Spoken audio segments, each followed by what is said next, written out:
Assalamualaikum warahmatullahi wabarakatuh. Selamat pagi, siang, sore, atau malam. Kami dari kelompok 2 ingin menjelaskan ide yang kami susun.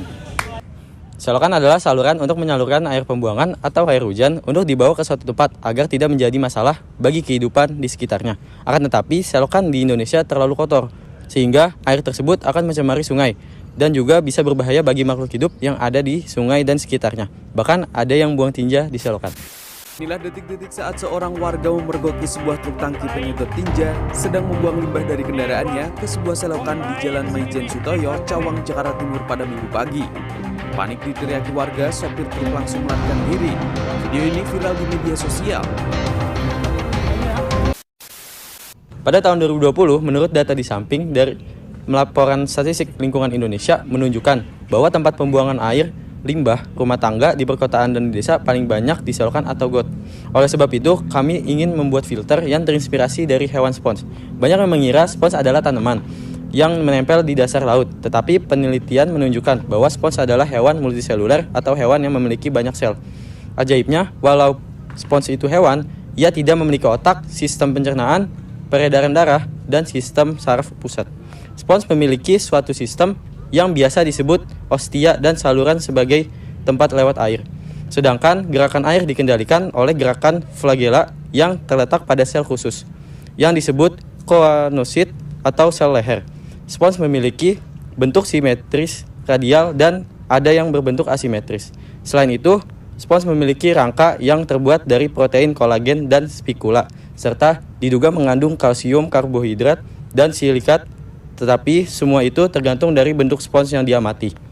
Tubuh spons merupakan rangkaian dari unsur-unsur kerangka, choanosit, dan sel-sel lain yang diletakkan oleh suatu bahan seperti jeli. Tubuh spons yang seperti itu disebut mesohil. Di dalam mesohil terdapat sel-sel amoebosit yang bergerak. Spons menangkap makanannya seperti partikel debu, plankton, dan bakteri dengan memanfaatkan arus air yang berasal dari gerakan choanosit. Bahan-bahan makanan tersebut diserap oleh sel-sel individu dengan proses fotositosis dan pencernaan terjadi di dalam tiap-tiap sel individu. Baik, selanjutnya yaitu cara kerja filter spons. Spons termasuk dalam salah satu filter feeder yang dapat menyaring air dan partikel organik di sekitarnya. Kemampuan ini didapatkan karena spons laut memanfaatkan arus laut yang membawa gas dan makanan tersebut.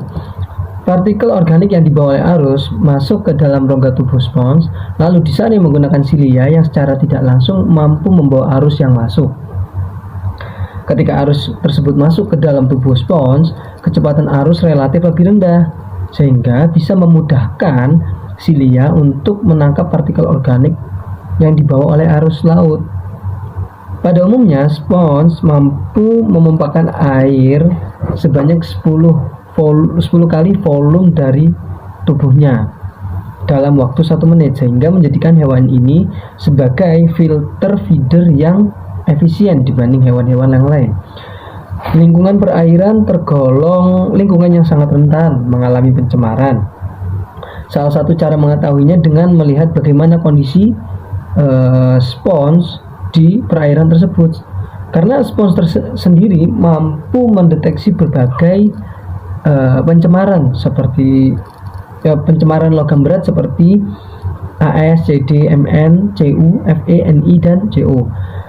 Bahkan minyak sekalipun, tumpahan minyak yang berasal dari kapal tanker bisa dideteksi dari spons tersebut. Covered with small pores called ostia, which lead to a system of internal canals and eventually out to one or more larger holes called oscula. Within the canals of the sponge, chambers are lined with specialized cells called choanocytes or collar cells. The collar cells have a sticky funnel-shaped collar and a hair-like whip called a flagellum. The collar cells serve 2 purposes. First, they beat their flagella back and forth like fans to move water through the sponge. The water brings in nutrients and oxygen while it carries out waste and carbon dioxide. Second, the sticky collars of the collar cells pick up tiny bits of planktonic food brought in with the water. Sponges are very effective filter feeders since they're able to capture and eat particles as small as bacteria as well as larger particles. They might not look like they're doing much, but a simple demonstration shows how effectively sponges can pump water. On a reef in the Caribbean, I make a dive with a syringe filled with a non-toxic dye called fluorescein. By squirting it around the base of some sponges, we can observe how the water is moving by watching what the dye does.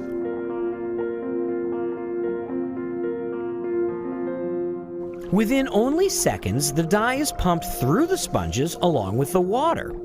As you can see, a sponge is a pretty good water pump and also a good strainer. Any plankton that goes in with the water won't come back out through the osculum.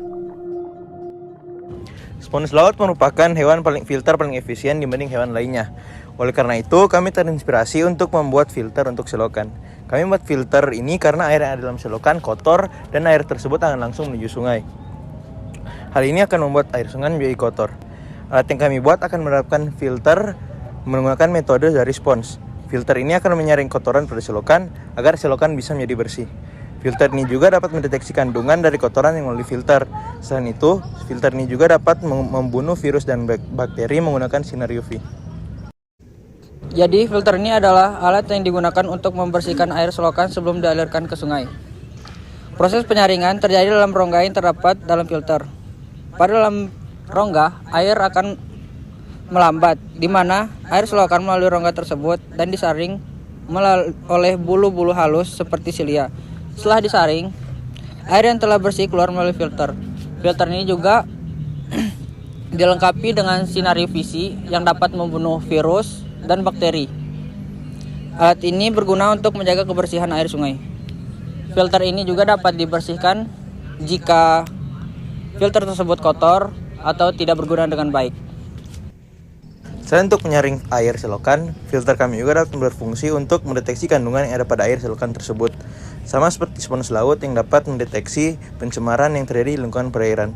Dalam filter kami terdapat sensor yang dapat mendeteksi kandungan air selokan yang melewati filter. Dengan mengetahui kandungan air selokan, kita dapat mengetahui apakah ada kandungan zat berbahaya yang melewati air selokan tersebut. Dan apakah kandungan tersebut dapat membahayakan jika kandungan tersebut sampai ke sungai.